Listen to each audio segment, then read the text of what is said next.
Seluruh Exco FAM letak jawatan, demi Harimau Malaya terlepas hukuman FIFA.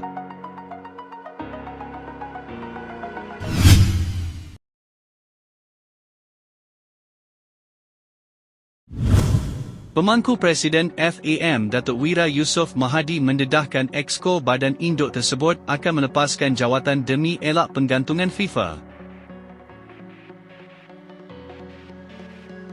Keadaan tersebut perlu diambil barisan Exco sekiranya langkah meletakkan jawatan dapat mengelakkan FAM daripada menerima hukuman penggantungan daripada FIFA sekaligus kelangsungan kancah bola sepak negara tidak terjejas.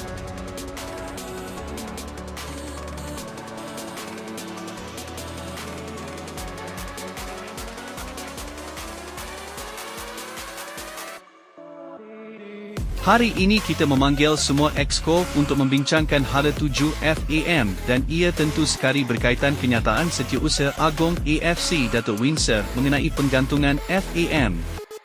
Kalau meletakkan jawatan adalah keputusan terbaik, kita akan buat secara sebulat suara kerana kita bersatu hati sebagai Exco, ujar Yusof Mahadi.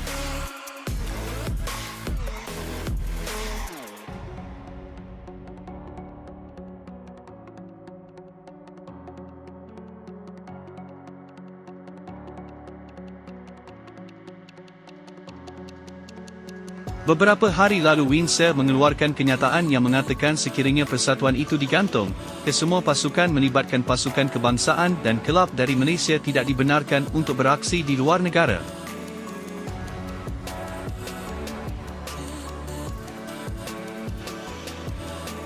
Oleh itu semua Exco FAM kini bersedia meletakkan jawatan untuk mengelakkan hukuman berat daripada FIFA itu.